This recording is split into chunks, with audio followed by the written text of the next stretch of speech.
don't think so.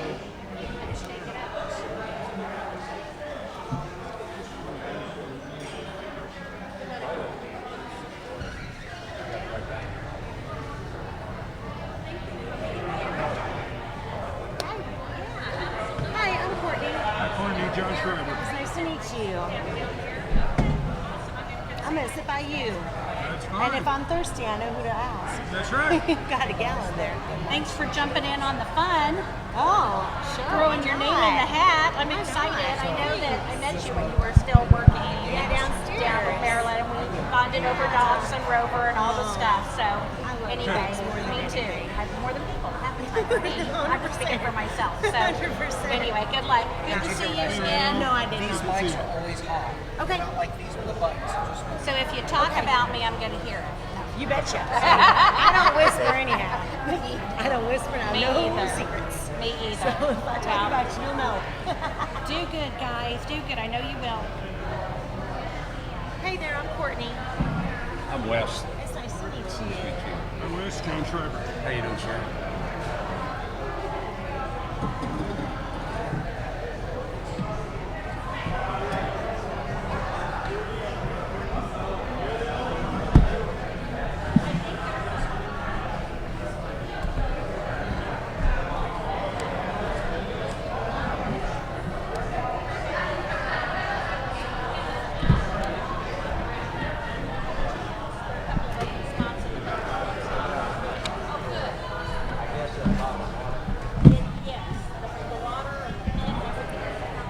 I'm sorry.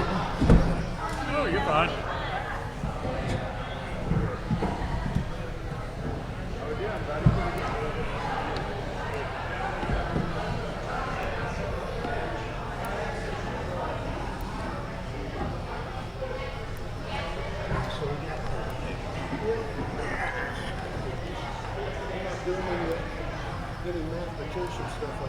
No. Where'd you get that bottle of water? I have no idea. They put it down. You can have it if you want it. I just wondered if they had some. They put a bunch of There's them. one back there. I'm gonna go grab it. Stephen did put those out.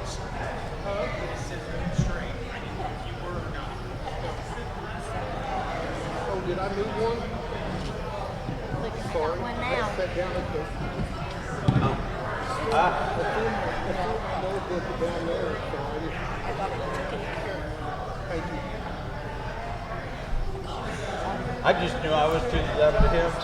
John, let's move. That's where it's at. You are, don't mess with him.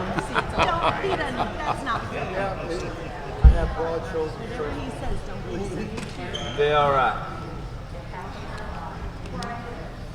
You did security stuff, didn't you? Yes, sir, I did. I did. Did you have come from a security background or just volunteer for it? Yeah, I was a work camper. Okay. And so that was October of last year.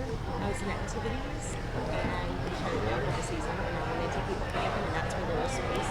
Cool. I ended up really liking it. I did that for 20, no, I'm still doing it as a cop. Okay, really nice. Yeah. Thank you for doing that. Well, I helped out last year during the 4th of July. It was fun. You did what? I helped out last year, volunteered last year. Yeah. It was a good time. I know. Yeah, I worked third shift. So it was nice. Whole different animal than the Rick other Burke. two shifts.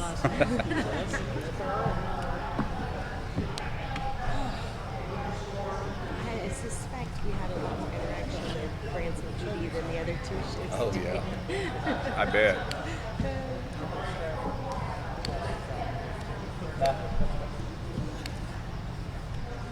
Look at that sheriff's badge. Looking good. James, I actually have one more task for you here in a little bit, right before we get started. I'm going to have you make sure and verify that we've got all 9 candidates in this jar. So I'll explain the jar here in just a second. All right, good afternoon and welcome to the 2025 Board Candidate Forum here at Treasure Lake RV Resort. I, Stephen Mills, will be serving as your moderator today. This forum gives you, the owners, a chance to hear directly from the candidates running for the Board of Directors. This is a structured and respectful platform for learning more about each candidate's qualifications and vision for the resort. Please remember, this is not a debate. It's an open, equal platform where all candidates will have the opportunity to share their vision and answer questions from our ownership. Decorum statement. To ensure a respectful and productive event, please listen carefully to the decorum rules.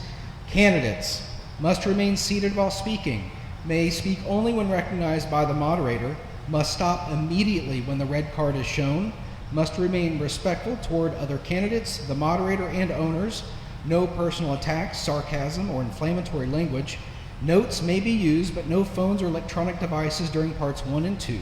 For owners, our audience must remain respectful toward all participants. Questions must focus on board governance, service, or qualifications, not personal issues. Only the person called by the moderator may approach the microphone. Questions must be under 30 seconds. No clapping, cheering, booing, or interruptions. Phones must remain silenced. Disruptive behavior may lead to removal, and thank you in advance for your cooperation. So first off, we will begin part 1, which is the moderator-led Q&A. These questions that are about to be asked were submitted by owners in advance. Given time constraints, questions were selected based on reoccurrence and relevancy to board service. Each candidate will answer the same question, but for each question, I will draw a name from this jar to determine who will answer first. We'll then rotate left to right across the stage. Each candidate will have 90 seconds to answer the question. No rebuttals or follow-ups are allowed. Our timekeeper will be keeping time. She will display a green card at start, a yellow card when you have 30 seconds remaining, and a red card when your time is expired. Just a reminder, the red card means you must stop. All right, and James, I'm going to have you verify real quick that we have all 9 candidates in the jar.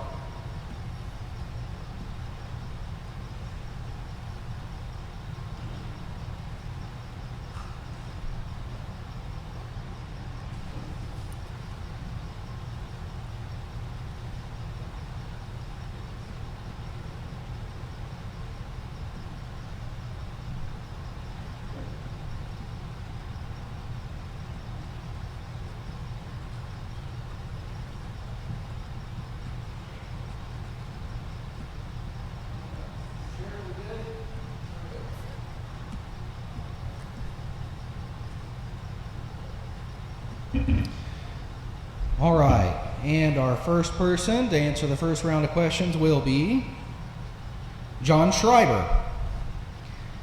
John, what do you feel are the biggest challenges and opportunities facing Treasure Lake?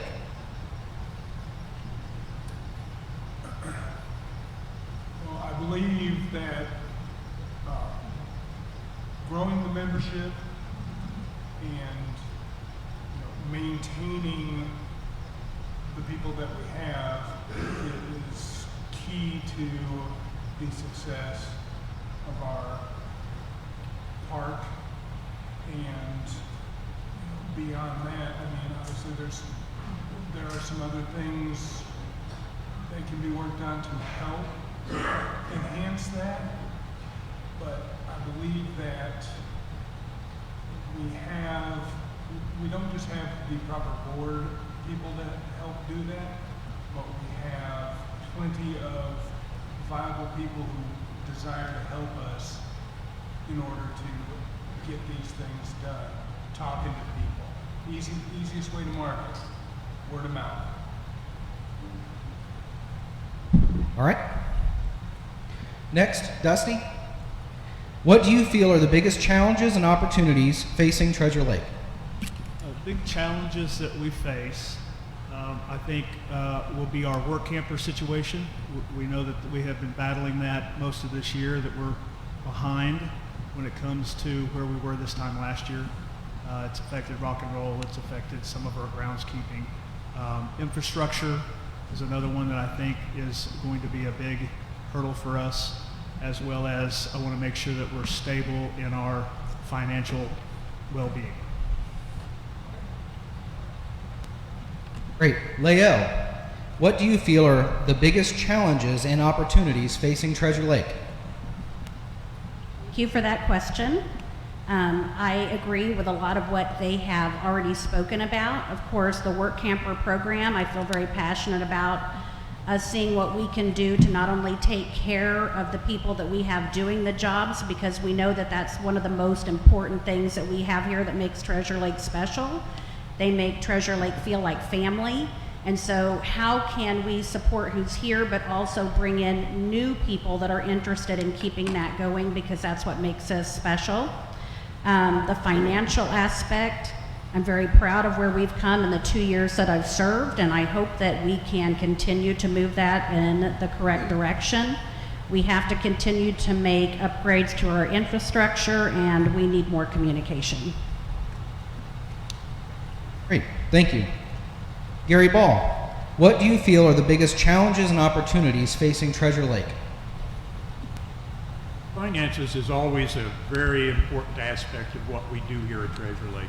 We have to stay on top of a balance between what we have in the bank, what we have as our resources, and how we are collecting the funds from the owners, as far as whether it be in nightly fees or whether it be in the opportunities that we have to expand our membership.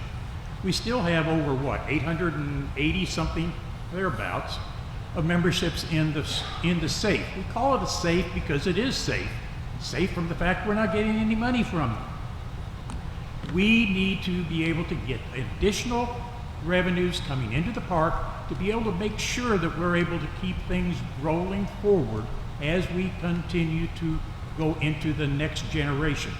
In my family, I came in with my parents in 1984.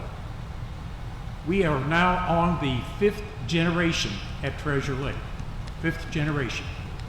That is something that we need to continue to build on for the people in our ownership base, is the multi-generational aspect of the park. Thank you very much. Thank you. Brian York, what do you feel are the biggest challenges and opportunities facing Treasure Lake?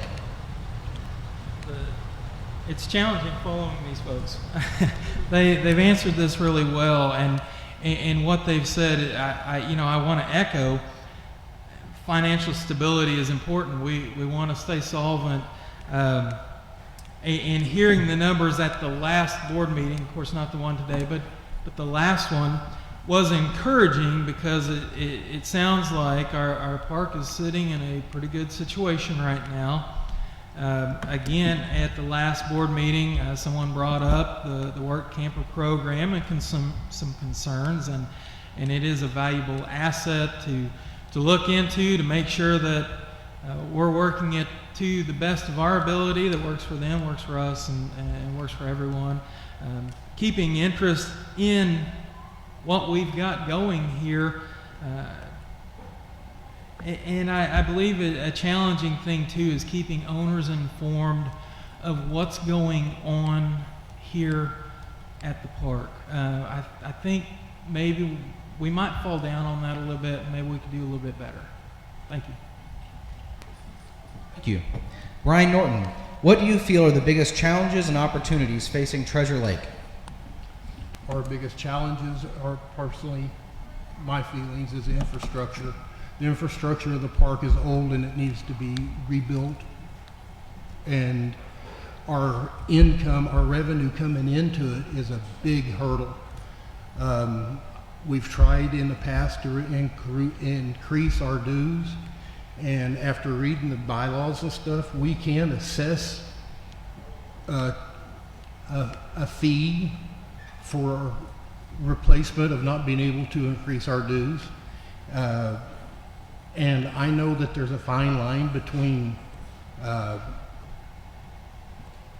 confidentiality and transparency, and I know that I will fight my best to try and keep that income coming in.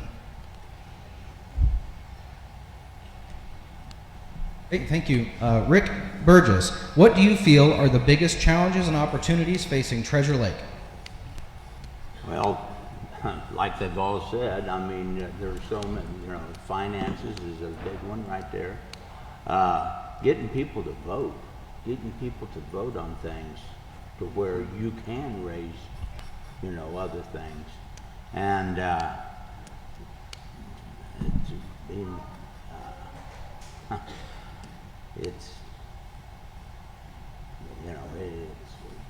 and keeping it safe around the park. I bought in 04, and the park was in a lot better shape than what it is now. Man, it's just been for over the years and neglected for a while, and now it's just a matter of getting the park back to where it was, you know. And like Brian said, the infrastructure, you know, the roads, I mean, they used to be better, and just there's so many different things that needs improved on, but you can't do it all at one time. So we just have to keep going, you know, keep working at it and keep making things better. All right, thank you. Wesley Clark, what do you feel are the biggest challenges and opportunities facing Treasure Lake? Well, like everybody else has said, you know, our finances, our work campers, volunteers. You know, sometimes it's hard to get volunteers for different things that we have. Oh, I'm sorry. Trying to get volunteers to step up. Sometimes we're a little shy on that. Our work campers, they, you know, trying to get them out here and get them employed. Our members, trying to get our membership back up and getting people involved. That's going to be huge. If we can get our members that we have involved with some of these things, the park would boom.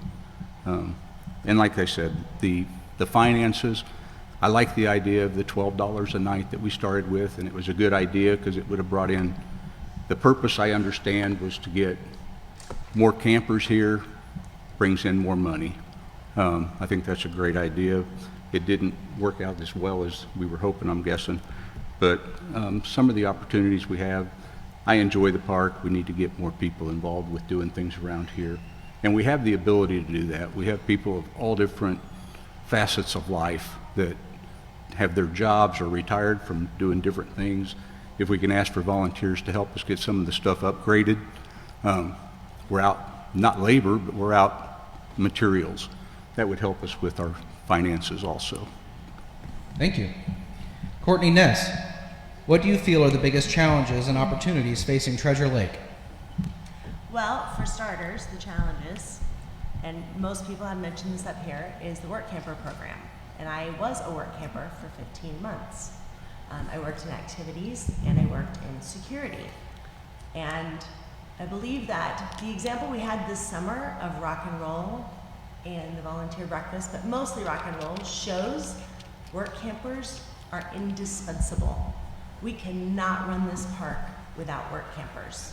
They are the heartbeat. The park is living, and they are the heartbeat of what makes this park happen. We need to make that program more competitive. We are not competitive with other parks. Other parks require less hours and give more benefits. I'm not saying we need less hours. Maybe we do, maybe we don't, but we definitely need more benefits regardless where the hours fall. But a lot of parks, it's 16 hours a week, the space plus propane plus internet plus laundry. The work camper program is important. The other thing is transparency is a problem, and I think that the board has recognized that in the last few weeks with chatter that they've heard in conversations I've had with a couple of sitting board members right now. Transparency equals stability. If we want our park to feel stable and secure, the owners, which is all of us, need to know what's going on. Your time's up. All right, we're going to move on to the next question, and I'll draw another name for the person to start. Wesley Clark, you'll be starting us off. How long have you been a member of Treasure Lake, and how have you contributed to the resort's success in the last 6 months? I've been a member since 2004, so I'm new at this, but we came down here a lot. We've come up with some different ideas. I volunteered with security over the 4th of July, kind of help with traffic. I come from a traffic background. I was a cop for 20-some years. I think that I can help the park out. I own a business, so I know financial stuff and things like that. Last year we came down several times. This year we've had a little bit of a problem coming down as much, but I think I'd be a good asset to the board. Great, thank you. Courtney Ness, How long have you been a member of Treasure Lake, and how have you contributed to the resort's success in the last 6 months? We bought into Treasure Lake in 2022 because we found that this was the best park out there. We were usually camping at Army Corps campgrounds, and they're really stressful when you're trying to get your space, and then you run into a tree when you're trying to park. And we found Treasure Lake, and we went, this place is amazing. This is exactly where we want to be. This is where we want to raise our young family.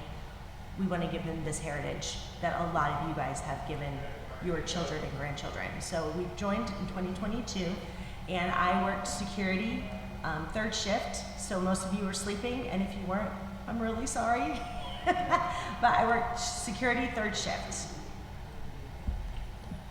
Okay, thank you. John, how long have you been a member of Treasure Lake, and how have you contributed to the resort's success in the last 6 months? My wife and I bought in 2022. During the last 6 months, we have made a focused effort to make sure that we are in the park at least once a month. With flexibility with work schedules, you know, sometimes that's easier to do than at other times, but you know, just being able to be here and, you know, little things. You know, when you come to an event and participate, as an example, and some things need to be cleaned up, straightened up, moved around, whatever, you're there, you do it. I mean, it's not that big a deal. What's 10 or 15 minutes out of the rest of your day or evening? It's not that, you know, it's not that big of a contribution. And it's probably more appealing than reaching into your wallet. Okay, thank you. Dustin Logsdon, how long have you been a member of Treasure Lake, and how have you contributed to the resort's success in the last 6 months? Been a member of Treasure Lake since 2008. Raised my family in here. The last 6 months, I have been on the finance team, digging ourselves out of our financial hole. I feel like we've done a pretty good job of stating to the owners how consistent we're trying to be, accurate. I'm also part of the ground lease team with our ground leases out front, which involve Whitney's, Stowe's, and IMAX, ensuring those contracts will be with us for years to come, cleaning those items up. Also here recently helped out with the storage audit, which involved a really hot day out in storage, trying to get that part taken care of. Great, thank you. Lael Straight, how long have you been a member of Treasure Lake, and how have you contributed to the resort's success in the last 6 months? Thank you for that question. My husband has been coming here since '82 and '83, and it was his love that got me to buy a membership myself in 2017. I've been serving on the board for 2 years. I serve on the Long Range Planning Committee, the Hospitality Committee, which we're currently planning the October meeting, and the cookout, which is going to be awesome. And I also just joined the Work Camper Improvement Committee. My husband and I also come and work volunteer days. We love to power wash. And I think one of the ways that we have really been involved in the last 6 months is involving bringing in more guests and family members, and hopefully having them love Treasure Lake and joining in. Great, thank you. Gary Ball, how long have you been a member of Treasure Lake, and how have you contributed to the resort's success in the last 6 months? Well, as I stated earlier, I've been as a member since 1984. We came in when the fees for joining was like $7,500, $8,000. And that was a time when we had children's rights as well. As I said, I came in that way. My parents bought in along with me, and I was able to get under the children's rights benefit at the beginning. I purchased my own membership in 1993. So we'll go into that more later. As far as the last 6 months, we've had a good dozen board meetings in the last 6 months. I know that sounds contraindicated because it's only 6 months, But we've had a number of special meetings that have occurred during that time period that each one has been taking the amount of time necessary to do the research for it, and as serving as your secretary, also to generate the minutes. Now, some of these are coming out a little bit slower than what we had originally intended for it, but they are with more detail than we've had before. I also serve on the Rules Committee, also as on the Insurance Committee, and attend the Long-Term Planning Committee meetings as well. Thank you. All right, thank you. Brian York, how long have you been a member of Treasure Lake, and how have you contributed to the resort's success in the last 6 months? This is actually our second time of owning here. We own, I believe it was 2013 through 16. We were going to move away, and it was going to be so hard for us to actually use it. We had a good friend that is local, and we knew he'd benefit from it, so we sold that to him. Brought our girls here, loved it so much that when we did move back, because those girls started giving us grandbabies, we knew that we need to be a part of the park again, so we bought again at the end of 24. But that's how much we love this park. So our current ownership, yeah, it's pretty recent. But as far as contributing, I guess maybe it's self-serving to say that's why I'm sitting here right now. This is how I want to get started, helping the park and contributing, getting involved and jumping in and throwing my name in the hat. But also, I've made sure, I don't know about made sure, I tell all my friends about the park. I make sure that they know how good a park and place this is to be, and that they can bring their family and friends here as well. Thank you. All right, thank you. Brian Norton, how long have you been a member of Treasure Lake, and how have you contributed to the resort's success in the last 6 months? Me and my wife started coming to Treasure Lake in 2015. We came here as a way for me to recuperate from knee surgeries. We fell in love with the park so much, we spend most of our summers and springs and falls here. And through the last 10 years, I've donated my time for several different things, as far as cooking for the festivals and helping cook the barbecue that we had here a couple of weeks ago. And I was on the board for almost 3 years, and I served as the president and the vice president during those 3 years. I've been a part of the storage committee, and I was the one that, before Stephen was even here, they had me doing audits and storage to try and drive down that storage list.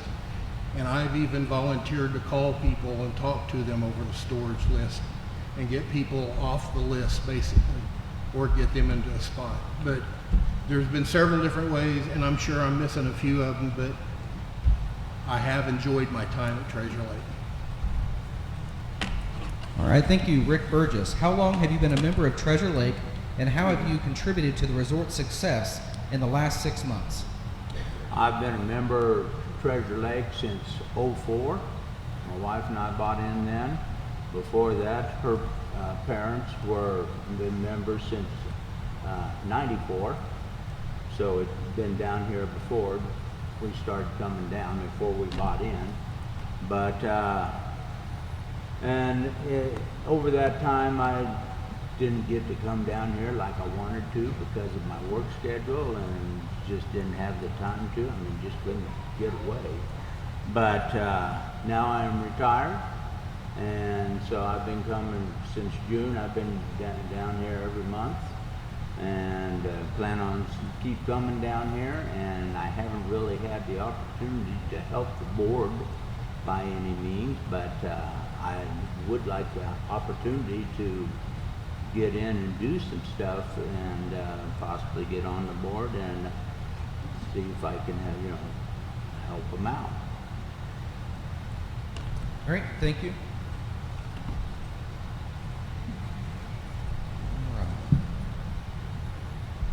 The next question will be answered first by Dustin Logsden.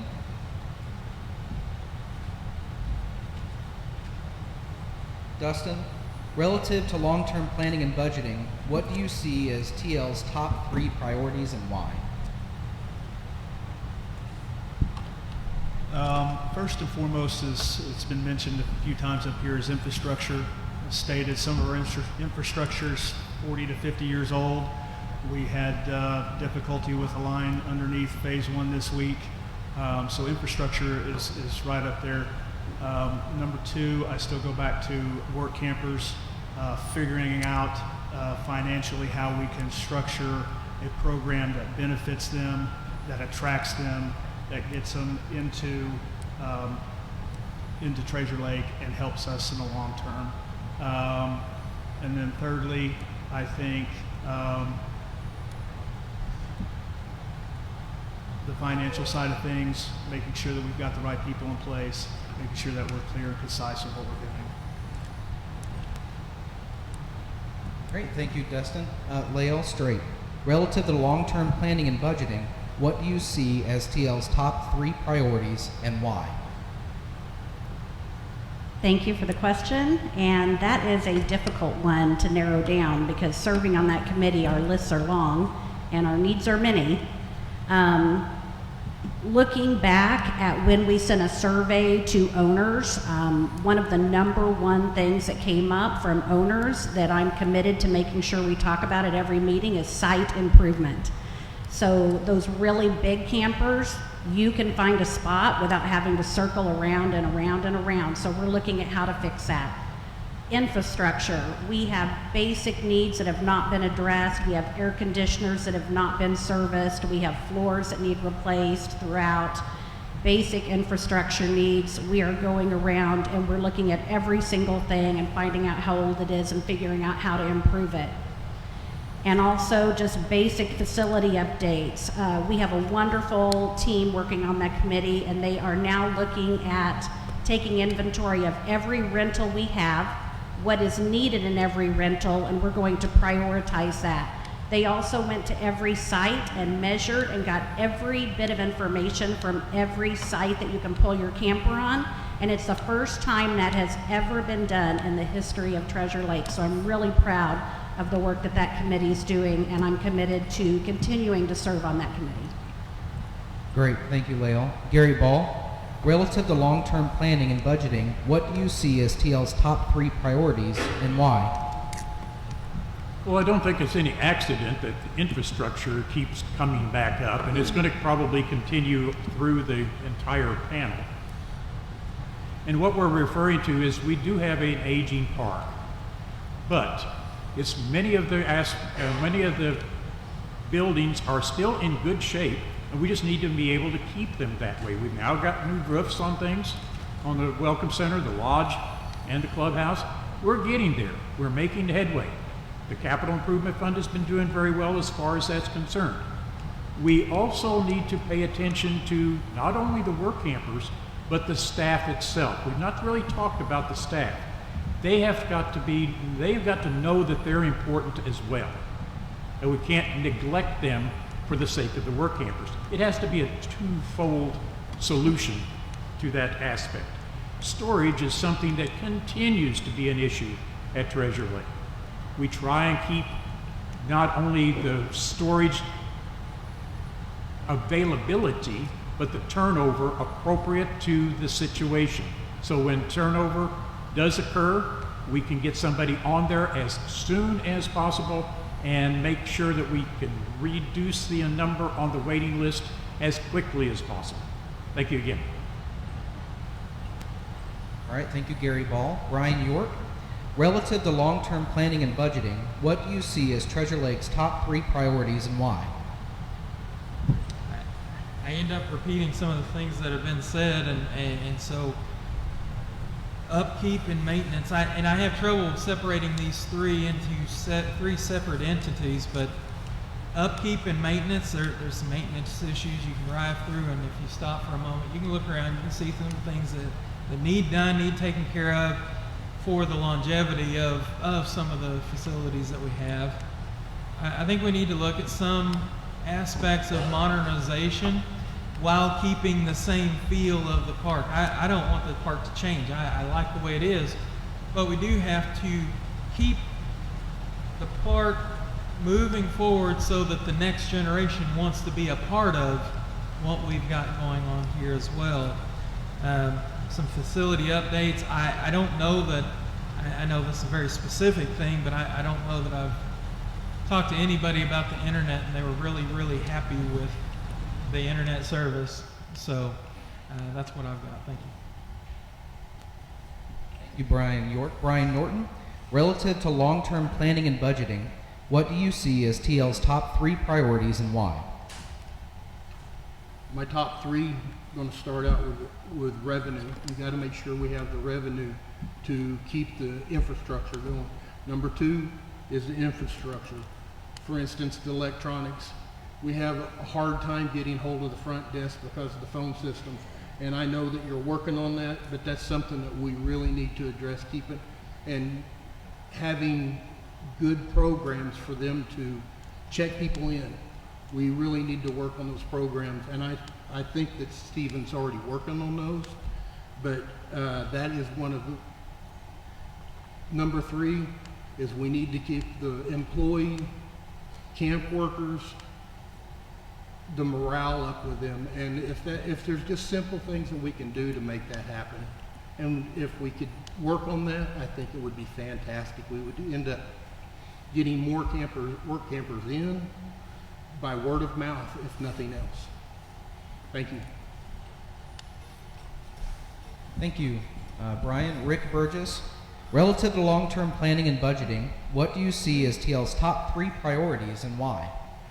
Well, to try and say some different things, when I was collecting my signatures, I heard people complaining a lot about the beds in the rental units. From what I understand, some of them have been replaced, but I still know there's a lot out there that haven't been replaced. And they, you know, and I myself have rented several, and the beds were terrible. The pillows were bad, you know, just stuff like that. And another one that I heard was, you know, in the maintenance shed, a lot of the tools are old and worn out and need to be replaced. And so I myself, I haven't seen them, but that's what they were saying, you know, and it's just things you hear along the way. And even the rides for the guards and stuff, you know.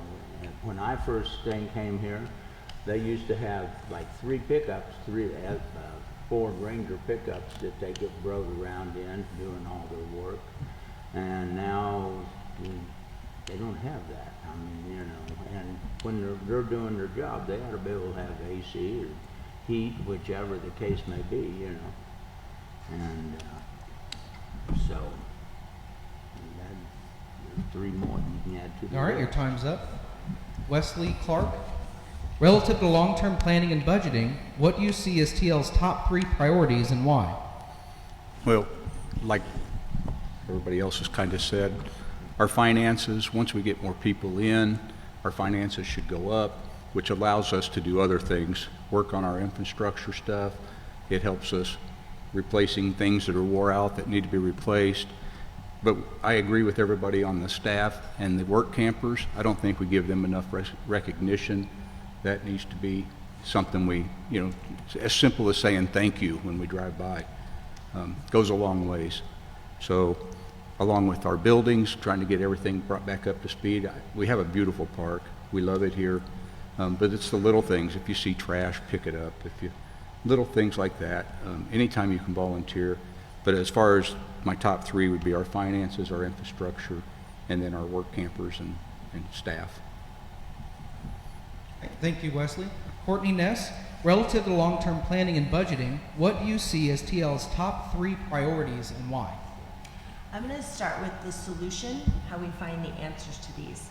And that is everyone sitting in this room, everyone who comes and camps here. When I was going around getting my signatures, I would say to people, what are you seeing? What are you thinking? What do you like? What do you want to see improved? and great ideas. I mean, the cabins, someone was bringing up the cabins. I've stayed in the cabins. I couldn't sleep in the cabin. Not from lack of excitement, but the bed was so hard. But you know what a nice, inexpensive way to fix that is? Foam mattress toppers. You don't have to get a whole new mattress. You know, little things like that, conversations, we can figure out the best way to improve our park for the best bang for our buck. So improving the cabins, talking about that. We want to keep young families involved. We want the summers to be memorable. We need to put more shade out at the outdoor pool. We need to upgrade our indoor pool. We need to make this place fun and inviting for your grandkids so that they'll come when they get married and bring their kids. That's how Treasure Lake grows and continues to be alive. So updating the cabins, because we get money from those all year long. You know, people don't camp all year long necessarily. We do have a phase open for them to come, but the cabins are open all year long. We can keep that revenue coming in, but it's got to be something. All right, your time's up. John Schreiber, relative to long-term planning and budgeting, what do you see as Treasure Lake's top 3 priorities and why? The first 2 would be, again, memberships, growing that revenue stream by increasing the number of people who are actively participating here. Secondly would be pertaining to the infrastructure, in particular, concrete pads in as many sites as we can get to. Obviously that makes it easier for those that are motility challenged. And well, it sounds like I'm piggybacking. I'm really not, because that's in my bio, and that's also what the board asked me when I was here to interview in July for the vacant position. The third thing I would say is the storage issue, the availability of storage, you know, the proportion of how much real estate do we have relative to how much storage we can offer, and what is the pricing structure of said storage. All right, thank you. Moving on to the next question, and this might be the last question we're able to get to in the first section. First up to answer this one is Gary Ball. So Gary Ball, how would you describe a board member's role in a 501c7 organization? Complicated. It's a situation where you're elected by the owners, and not all not-for-profits are structured in that fashion, where the board of directors is elected. Sometimes they're appointed from one to another, and avoiding the entire election process. This one is elected. The situation that we run into as far as how the board structure is, we have responsibility to the owners to be as transparent as possible and to look at every aspect of the park. We have to be able to look at what is necessary to be done at a sort of like a 20,000, 30,000 foot level. Because where we're at is that we hire a general manager. He handles the day-to-day operations of the park, and we maintain an oversight role. And that's the complicated factor, dividing the line between what is considered day-to-day operations and oversight. And that's a complicated, as I said in the beginning, situation that you really have to stay on top of. Great, thank you, Gary. Brian York, how would you describe a board member's role in a 501c7 organization? I feel like it's really important in that role to listen to the owners, the campers, the people that are here, and get the feel of what they're thinking. It's real easy for me to think I've got great ideas and my ideas are the best, but that's not the case. And it's not all about me, it's all about all of us. And everyone that owns here and finding out, knowing how they feel about the park, knowing what they think needs changed, and getting just the atmosphere of all the other owners, and then applying that to what we can do as the board so that we can make a better park for all of us, not just me, but for us. Thank you. Thank you, Brian York. Brian Norton, how would you describe a board member's role in a 501c7 organization? Very important. We need to provide our oversight for the management. I was looking at the bylaws today. It kind of laid out the framework of the structure for the park, and the owners are top of the list. The board members are the middle of the list, and the management is at the bottom of the list. We need to make sure we follow that and provide oversight for the general manager, the finance committees, and stuff like that, basically. I know that the owners expect transparency. There are some things that you can't divulge whenever you're on the board. I know that for a fact. And really, we're here as a very important part of the three structure phase, or the three phases of that structure. Thank you. Thank you, Brian. Rick Burgess, how would you describe a board member's role in a 501c7 organization? Not understanding the last part that you're saying there. The board member's role in...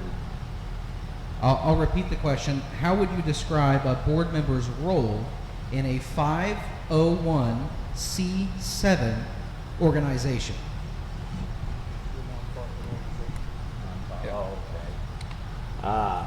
Well, here again, the board member's role, you got, sorry about that. You know, it's, you gotta, consider all the owners. I mean, and, you gotta take care of the owners first, and then, you gotta make sure that, all the board members have to work together to do it. You can't, one person can't do it all by himself. You got to work together, and that's about all I have to say. How would you describe a board member's role in a 501c7 organization? Well, first off, we work for the owners. That's your job. And just like Brian said, it trickles down from there.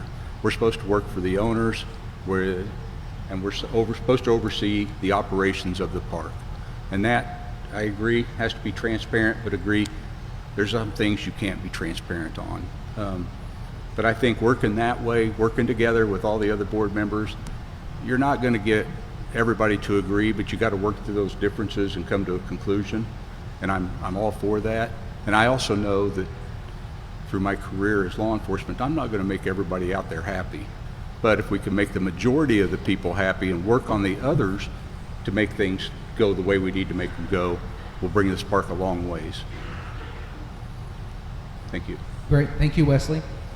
Courtney Ness, how would you describe a board member's role in a 501c7 organization?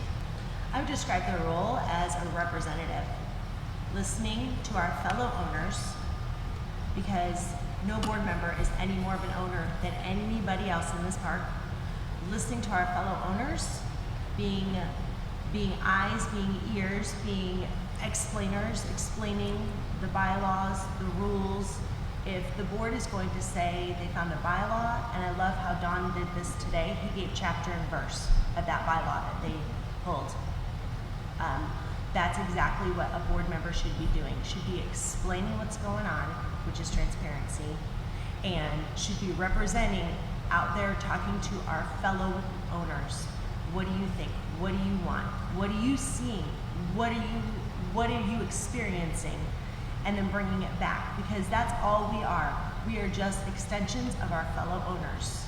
We are here because you said, hey, You've got a good idea, I've got a good idea, let's mash them together. So that's what a board member's role is. You can get all legalese on it, but that's, at the end of the day, that's not gonna help anybody. The responsibility is representation. Great, thank you, Courtney. John Schreiber, how would you describe a board member's role in a 501c7 organization? Well, the board, first of all, needs to be a cohesive team. Support one another. Support the general manager that they've put in place. Support membership. That's all the membership. Not 4 or 5 people that you hang out with when you're here. That's everybody. People who've been here 2 weeks, people who've been here 20 years. People you don't even necessarily agree with. You know, they still have a voice. You need to make sure that you can be that voice for them and address any concerns. And you need to, obviously, I've heard multiple times during earlier meeting the word transparency. You need to make people aware of the fact that there are different levels of transparency, and there's certain things that the board can't share. So the board's ability to be transparent has its limitations. Just making people understand that, you know, that's the way it has to be played. All right, thank you. Dustin Logsdon, how would you describe a board member's role in a 501c7 organization? As a board member, we are elected officials. So in turn, to me, that means we work for the owners. No one works for us, we work for the owners. As part of that, as being a board member, I think there's 3 things that we do, or a handful, I should say. We're here for strategic planning, governance, and oversight, and support. So those are the things I think as a board member, being elected and working for the owners is the most important thing as a board member. Thank you, Dustin. Lael Straight, how would you describe a board member's role in a 501c7 organization? So I think the interesting thing and the learning curve for me was understanding the difference between a 501c3, which I was very familiar with, and a 501c7.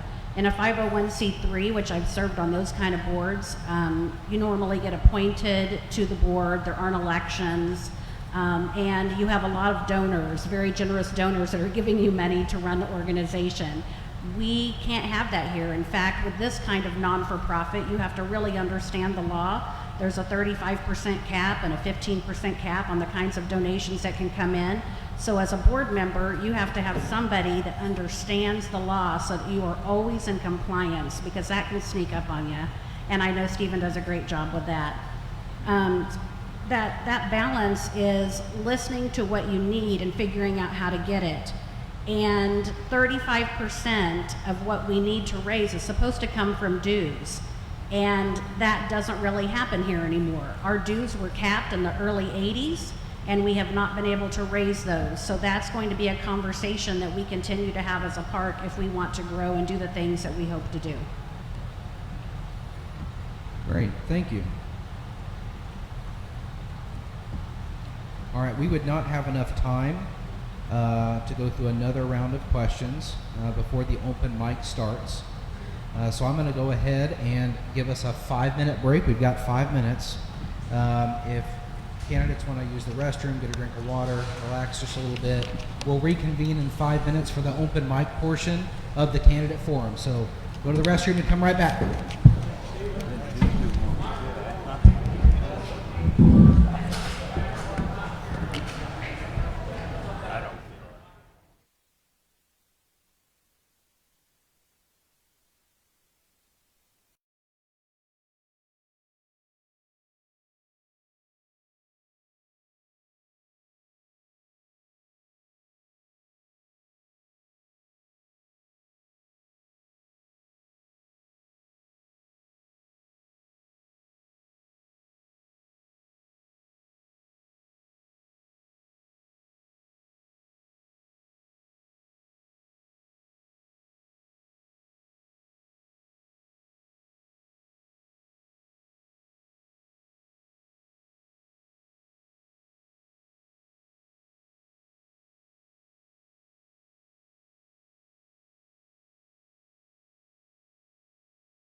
line up to ask questions. You'll have 30 seconds to ask your question, and you must direct your question to one specific candidate. Only that candidate will respond. The candidate responding will have 90 seconds. A panel of question judges is here to help ensure decorum. If 2 or more judges raise red cards, I will dismiss the question or ask it to be rephrased. Questions must focus on board service, governance, or qualifications, and not personal matters. So now if you have a question, please feel free to line up right here. I'll call whoever's next to the microphone, and you'll read your question, and we'll get started.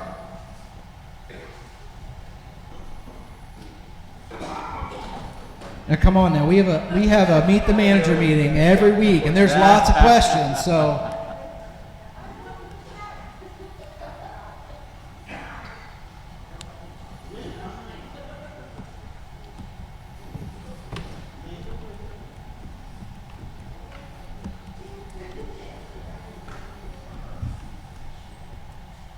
What makes you want to become a board member?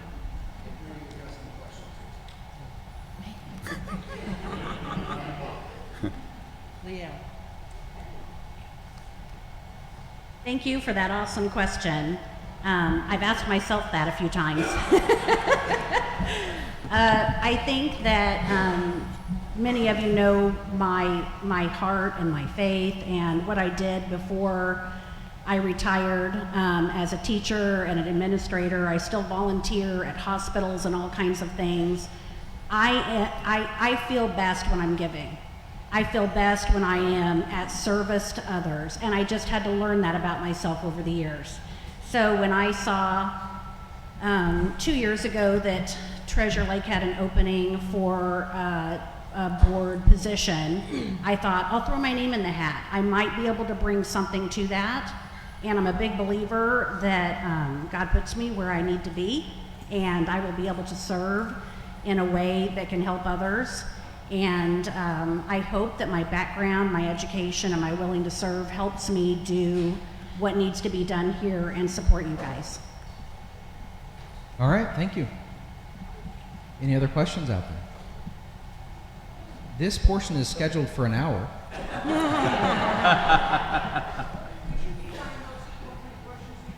Yeah, absolutely. I'm gonna read it off.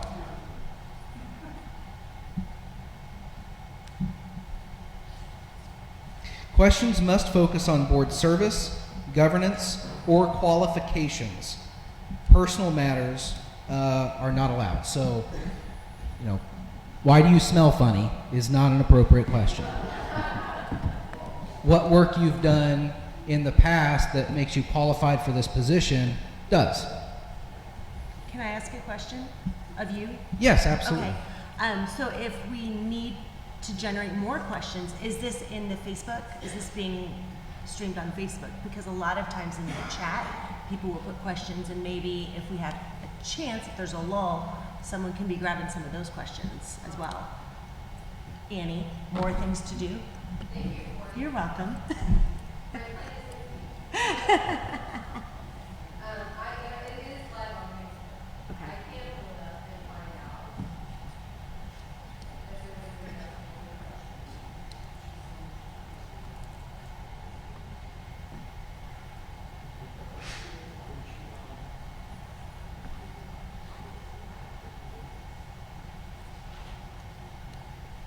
Do we have an outpouring of questions online? No. Okay, this is what we're going to do. Executive decision. We're changing things up. We are going to continue the same questions, the same rotating that we did before. I will continue to draw names, though I put the 3 already back in there. So you might get called to go first again. Yeah, let me take them out real quick. All right, let's see. Dustin went. Wesley went. Where are you at here, Gary Ball? Oh, there's Gary Ball. Okay, so and then who answered the first question for? I didn't write that one down. You did. You did. There you are. All right, we just got other people that haven't gone first yet in here. All right. Our next question will be answered first by Courtney. Courtney Ness, what leadership experience do you have? And provide 2 examples of how your leadership influenced organizational decisions and outcomes in the past. So, growing up, I was in a pastor's home, and it was... Can you move that mic? There you go. Growing up, There you go. I grew up in a pastor's home, and so we had a lot of opportunity. It was a small church. We had a lot of opportunity to fill in where there was no leadership needed. So I have a lot of leadership experience growing up, doing whatever would needed to be done. Hey, you got a bunch of kids? Let's have church over here. Hey, no one has cleaned up the parking lot this week. Let's all grab a trash bag and go out there. I work in special education right now, and so I work with children who have low functioning needs. So we are in a functional skills classroom. So it is a lot of patience, working with a student one-on-one or two-on-one, helping them learn to sit still in elementary school, things like that. So there's a lot of, I think in life, if you look around, there's a lot of opportunities to lead and help people and be patient and kind and to see where there's a need and then step in and fill it. A lot of times that's kind of where you kind of get your calling from for this phase or this season of your life, is seeing a need and saying, I can do that. It might be something I've never done before. All right, your time is up. John Schreiber, what leadership experience do you have? And provide 2 examples of how your leadership influenced organizational decisions and outcomes in the past. Well, I currently teach at Northwest Arkansas Community College in Bentonville, Arkansas. And I serve on the faculty senate there, which is a decision-making body. So from a leadership standpoint, we are representative of our faculty, and we bring their thoughts to the fore so that decisions can be made that are not necessarily fully in the popularity aspect, but so that everybody can be heard when they express their opinions. I did 2 tours of duty. That's not a proper term. I served twice 3-year terms as a member of our church board prior to my 30th birthday in the church I grew up in. So making changes to policies and procedures there. I've served as a scout leader. I have served as a coach. So all of those different areas give me a chance to lead and shape. All right, time's up. Dustin Logsdon, what leadership experience do you have?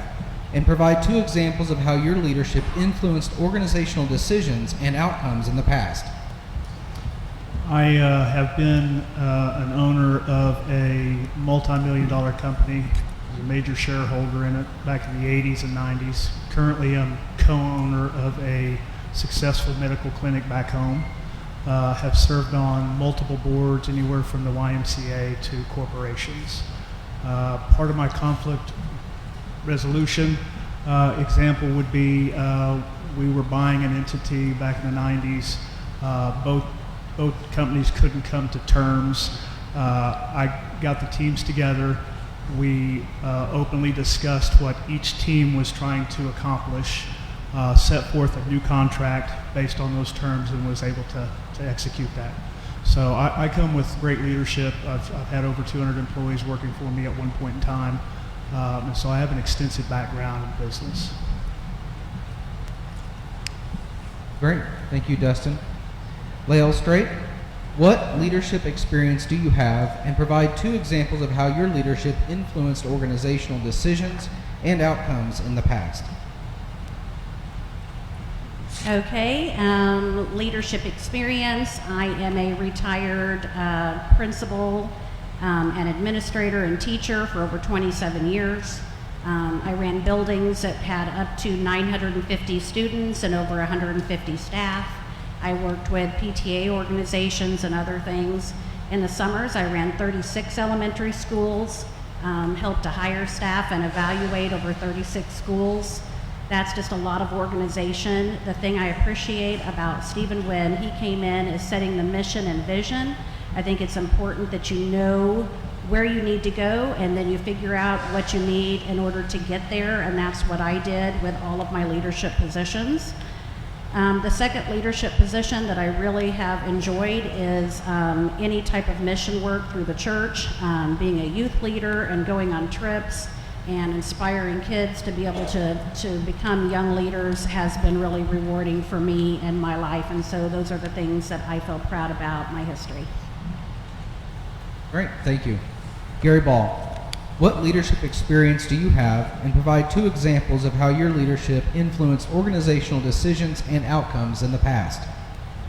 First of all, I was the representative for the Department of Social Services in Jefferson City for the Traumatic Brain Injury Governor's Advisory Council, and was also the founding member as we put this group together for a National Association of State Head Injury Administrators. Now that's a big, long title, but it's shortened to NASHA. Everything's got an acronym to it. While also in that position for the Department of Social Services, I was a program development specialist, which what I wound up doing, being assigned at one point, was to create the psychology counseling program for early periodic screening, diagnosis, and treatment, which is individuals under the age of 21. So the legislature decided that they wanted to have a program in Missouri for underage, under 21 psychology counseling. I was tasked with it, started from nothing and created the entire program and got it up and going, and it was been a fantastic success since then, and that was in the early 90s, and it's still going today. Thank you. Thank you, Gary Ball. Brian York, what leadership experience do you have, and provide 2 examples of how your leadership influenced organizational decisions and outcomes in the past? I graduated from seminary, if you will, in '98.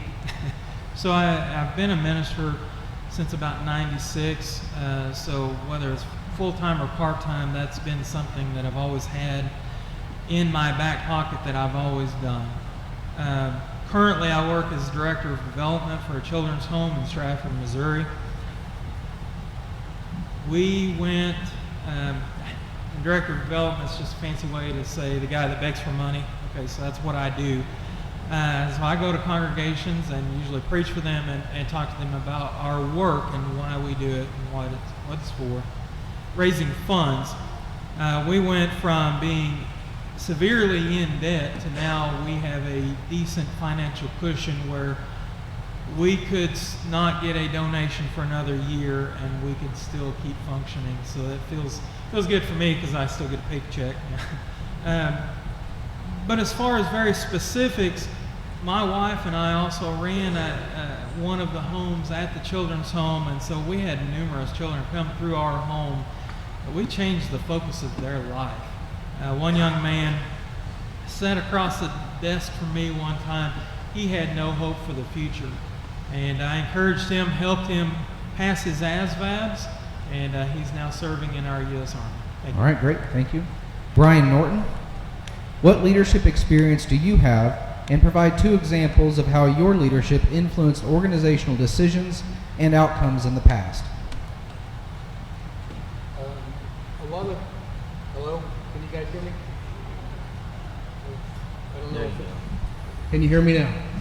Okay. For those of you guys that don't know me, I worked at Cox Communication in a loss prevention department, and I went out and did field audits, and we worked together. And I was one of the lead techs in that department. And whenever I applied to be a board member before, I ran on that and made sure that everybody knew that we ended up as in the audit department, we had to reconcile all these accounts. So we were responsible for the money coming in, basically. So in that time, that gave me the experience to lead, and I took full advantage of it while I was there. As far as recently, a couple of examples. The last 3 years I served as vice president and president of the board, and I helped lead the park through some of the management changes and some of the severe things that were going on. Let's just put it that way. Thank you. All right, Rick, what leadership experience do you have? And provide 2 examples of how your leadership influenced organizational decisions and outcomes in the past. Well, I worked for General Motors for about 47 years, and of that time I was a team leader for 20 years, and back on the what they call the W dock, but material coming in, and it was my job to make sure to get that material unloaded and know what parts they're running short of up on the line, so we didn't shut that line down, and to make sure and get them parts unloaded. And that was one of my main jobs, is to keep the line running. And also I'm a board member on my church, at my church, and so that's about all I have. All right, Rick, thank you. Wesley, what leadership experience do you have, and provide 2 examples of how your leadership influenced organizational decisions and outcomes in the past? Okay, my leadership started right out of high school. I joined the military. During my 11 years in the military, I was an instructor. I taught avionics. I was a supervisor for 2 different shops. One of my jobs was to make sure airplanes were safe for flight. So I'd sign my name on $55 million airplanes to make sure they were safe for flight. I got out of the military, went right into law enforcement. I was an advisor for the Police Explorers, which is part of the Boy Scouts. We took young adults and trained them, gave them the experience to be in law enforcement if they wanted. I was also an SRO. I had a high school of 2,500 students, and I started a couple of programs while I was there. I started a DUI program for our young adults, teaching them different things about DUI. When I started it, every week, Monday, I would get 4 or 5 reports of some of my high school kids being drunk. I started a DUI program. My numbers dropped off dramatically with that. I was a supervisor for our traffic unit on the police department, so I supervised 10 people roughly. I'm also our security director for our church. I wrote all of our standard operating practices or guidelines. I was a youth mentor for our youth group at our church. We came down here to Young Christians Weekend several times. All right, your time is up. Next question. Rick Burgess, you'll be starting us off. What is the number one thing you hope to accomplish during your term, if elected? Number one thing would probably be just seeing the park get back to the way it was. I'm sorry. Number one thing would be getting back to seeing the park get back to the way it was when I first bought in, because it was beautiful. I mean, it's still a nice park now. It really is. But it was, I mean, everything was just much better when I first bought in. And there was a number of years there where it went, it declined quite a bit in the last 10 years. And it's on its way back, but It just needs to, I mean, just everything, you know. So, and you gotta work with the board to help get that all done.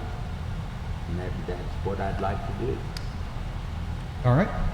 Thank you, Rick. Wesley Clark, what is the number one thing you hope to accomplish during your term if elected? First thing is, again, I want to work with the board members we currently have, figure out what we got to do to make our park more attractive. Let's get more revenue coming in, working with the current members, seeing what we need to focus on next.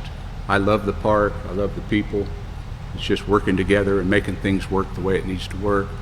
If we can get everybody to work together, things will automatically start coming our way.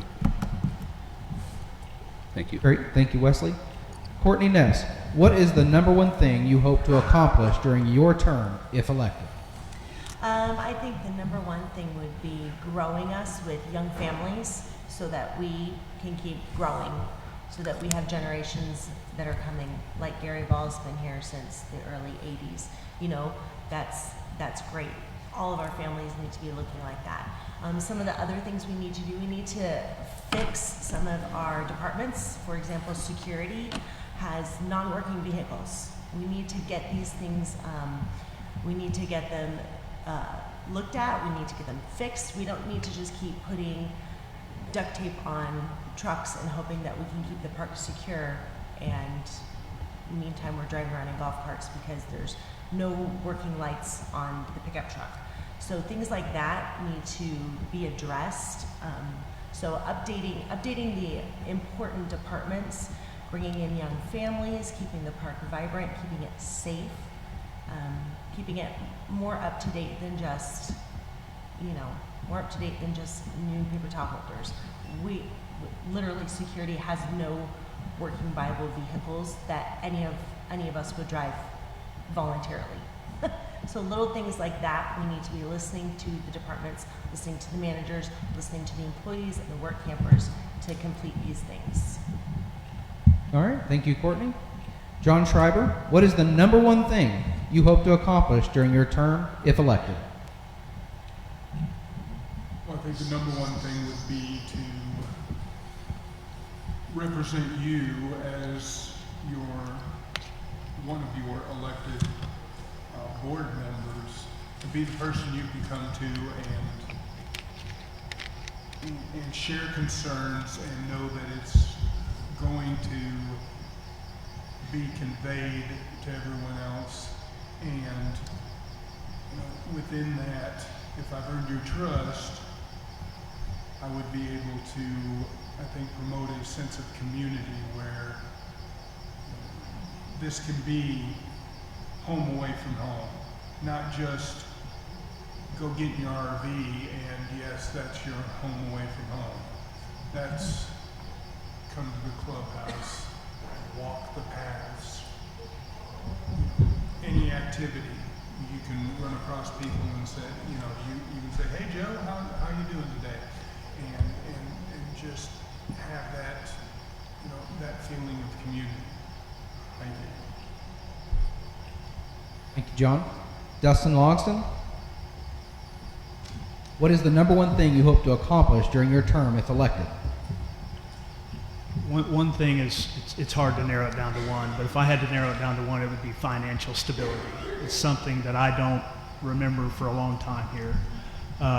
Everything that we do revolves around our finances. I would like to drive revenue, continue to cut and watch our expenses, because ultimately that's been a real problem for us. I feel like we're on the right path. I feel like we're making progress, but we all know the cost of things is going up. Our demographics in the park is changing, and we have to be aware of those. So my biggest thing would be financial stability. Thank you, Dustin. Lael Strait, what is the number one thing you hope to accomplish during your term if elected? I think that the number one thing that I hope for us to be able to reach is... Hang on one second. Sorry. Hear me now? Yep. Is park stability. And so I'd like to kind of cut that into three small chunks. Number one, we need to continue financially to cut where we can and then grow where we can, which I think this board has been working really hard to do, and I hope that continues. Number 2, listen to owners so that we can continue to prioritize the small and large projects to meet the needs that we have here. And then 3, improve our work camper program, because that is the heart of what we do and what we love, and I think that's what sets us apart from others. That is continuing to do creative, wonderful, fun activities for families, our creative programming, and then of course keep it a place that is safe and family friendly. Great, thank you, Lael. Gary Ball, what is the number one thing you hope to accomplish during your term, if elected? To be the absolute best board member I can possibly be, to support the operation, to support the other board members. If I am fortunate enough to be elected secretary again by the board, that to provide the level of transparency and detail and record keeping that is an enhancement to the park's operation, and to keep everything moving forward. Serve on the committees of Rules and Regulations and Insurance Committee, and make sure that these tasks are done in the very best way possible, providing a conduit between the owners and the board and the functions that we need to do and the jobs that we have to discharge and support the general manager in his day-to-day operations of the park. Thank you. Thank you, Gary Ball. Brian York, what is the number one thing you hope to accomplish during your term, if elected? You know, and it encompasses what everyone has said. This is great, and I get a sense of a feeling that most of these folks have about this park, that I have as well, and really my answer to your question is I hope to accomplish keeping and making this a place where others talk about it. We don't even have to tell our friends about it. The people that are driving by out there go, I wish I could buy there, but they're sold out. I want us to get there. I want them to go, I wish I could buy there and be a part of that because of all that goes on there. But you know, those folks won't let go of their ownership because they love it so much. I want your phone ringing off the hook and you telling folks, I'm sorry, if I hear of a membership coming up, I'll let you know. But these folks won't let go of it because they love it so much. I want the outside begging to be a part of what's inside here. Thank you. Thank you, Brian York. Brian Norton, what is the number one thing you hope to accomplish during your term, if elected?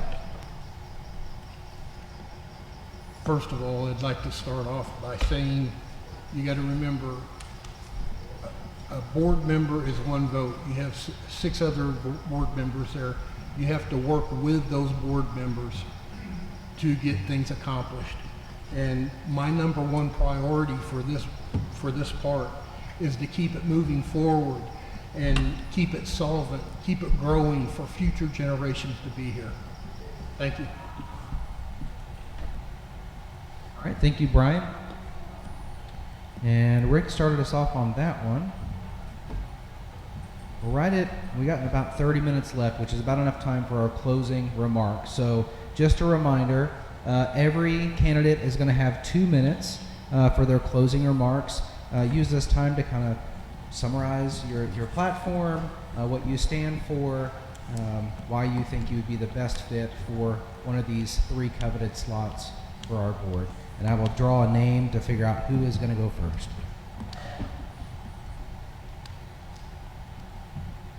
Lael Straight.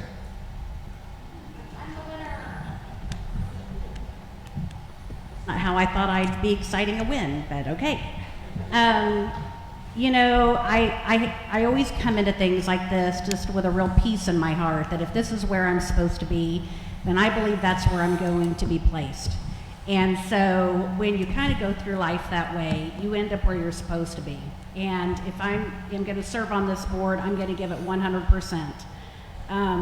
I'm probably one of the only ones up here that has a unique experience of having worked for a board for 27 years of my life. So I know what that's like to not only serve on multiple boards, but to also have worked for a board. And so I hope that my unique experience that I bring has a lot to do with being able to work with Stephen and being able to work with work campers and staff and being able to serve on these committees and being able to try to see all sides of every problem and being able to mediate to a common understanding when there are a lot of opinions in the room. And I feel really positive about where we have come, and I'm really excited about where we still are going to be able to go. Our mission and vision is solid. The people that we have buying into this park are amazing.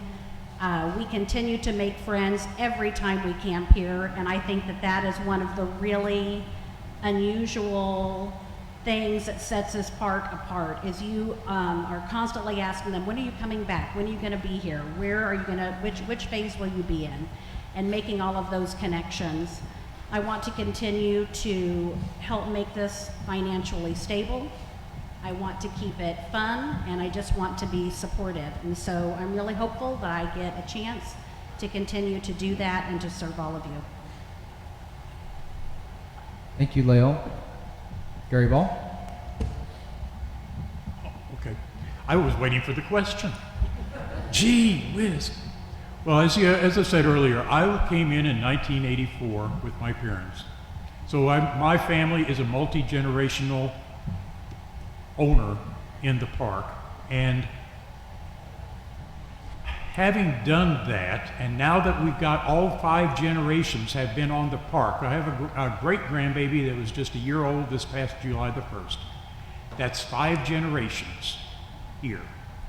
What I hope to be able to take my experience that I've gained as a historian over the last 41 years here is to be able to see this park go forward for decades and centuries in the future.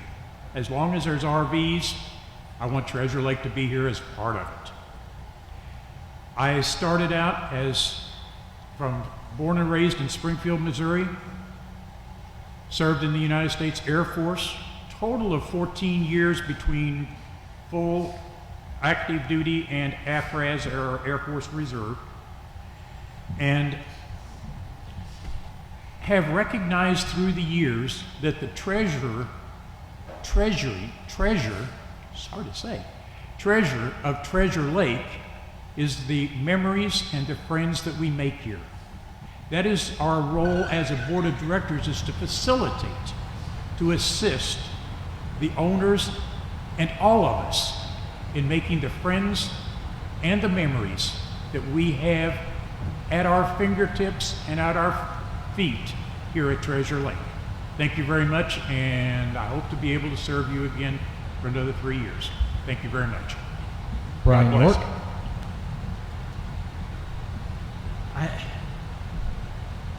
It's hard to follow that. When you think about what we have here, and my wife and I, we've adopted 4 kids from the children's home and gave them something that they've never had before, and we started bringing them here. And when we moved away and we sold that membership, and then we were able to purchase another one, because we've got a youngster in our house again, one of our daughters was so excited. She's like, he's going to get to go to the pool that we got to go to the pool at. And we took him mini golfing, and he's 4, so we didn't get through all the way through the course. But it was fun, and just to be a part of this is exciting, because it is like coming home. You know, you go on vacation, but you're still kind of going home, and to feel like you belong at a place is a really nice feeling, because I guess I can safely say we all suffer from self-esteem issues to some degree, some more than others. And to walk in and know that, hey, I belong here. I'm an owner here. I'm part of this. I'm part of something. And I really want to keep that going for our little guy. And my grandkids, bringing them here, and great grandkids, and the next generations. Just like was mentioned here, I want to see that in my family as well, and we're going to do that by being a board that stays focused on what's best for families and the park and the owners. Thank you.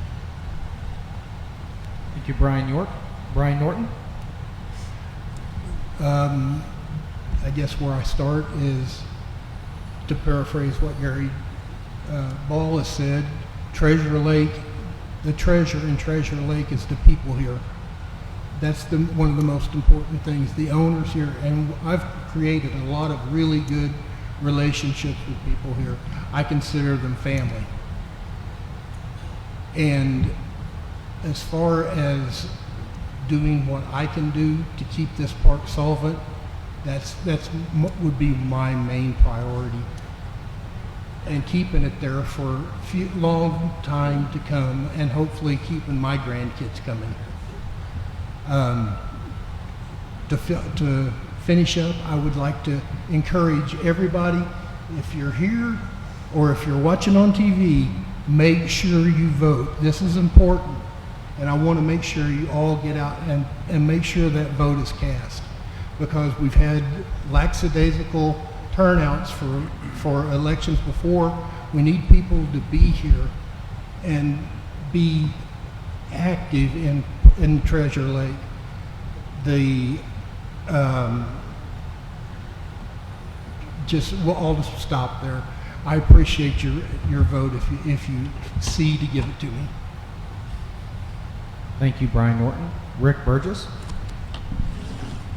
Okay, I never really thought about running for the board until probably 5 years ago or so, because it was such a wonderful place, and I didn't, I just liked coming down and enjoying the place.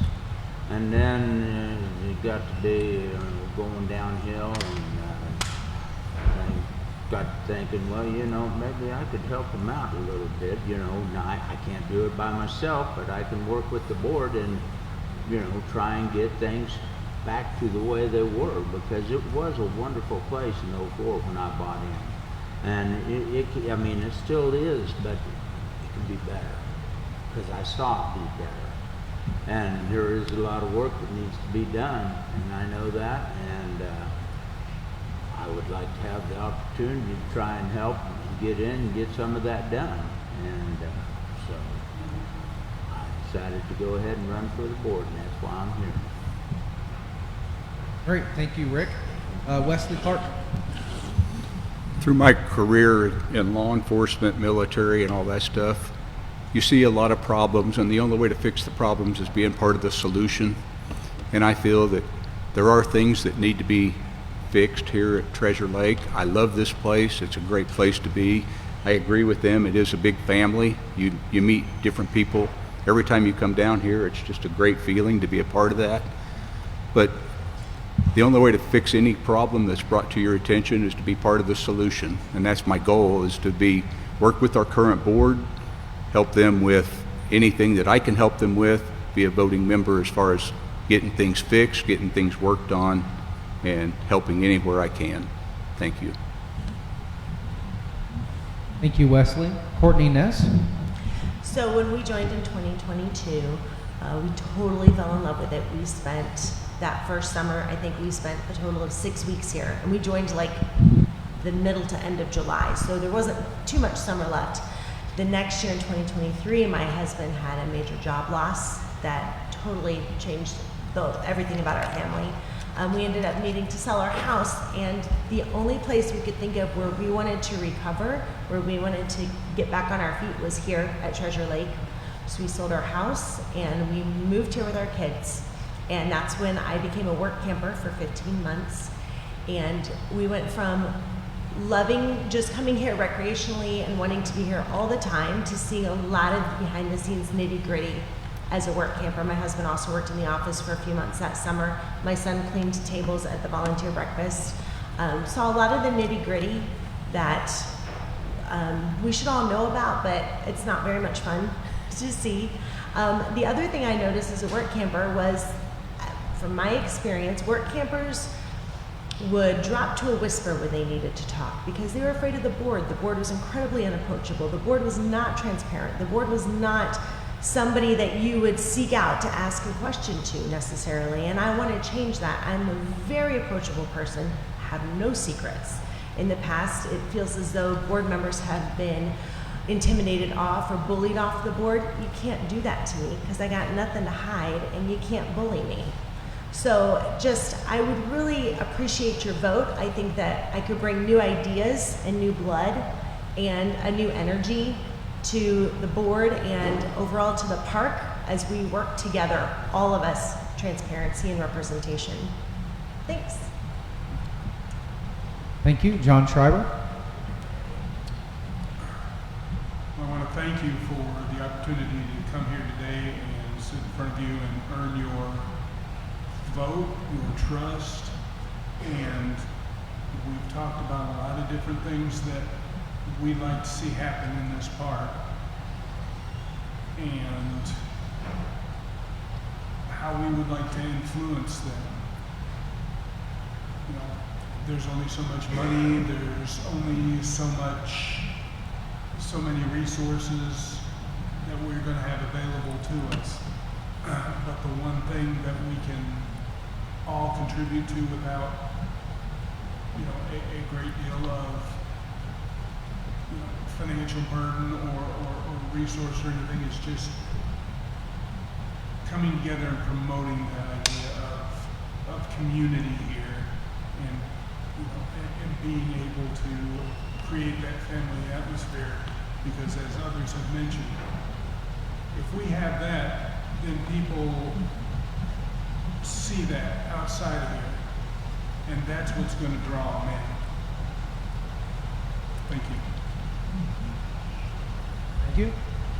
Dustin Logsdon. Thank you again, everybody, for being here. I know it's been a long afternoon, so I'll keep it short. Been coming here for a long time, raised my kids here. The longevity of the park means everything to most of us. I think we could say almost all of us. I feel, being on the board the last 2 months, filling a vacancy, that I can see that there's areas that need addressed. I feel like I have a skill set that meets that need, and I have a desire to help that in that capacity. It has been echoed 1,000 times today that this place is about family, it's about friends, and ensuring that long term is all that matters to me. Great, thank you. So this concludes the formal portion of our forum. We'll now move into part 3, the candidate meet and greet. Owners, you are welcome to visit with candidates one-on-one at their tables to ask questions or continue the conversation. This portion will last for approximately an hour. Candidates, feel free to select any open table of your choice. Be sure to take your nameplate with you so owners can easily find and identify you. Thank you.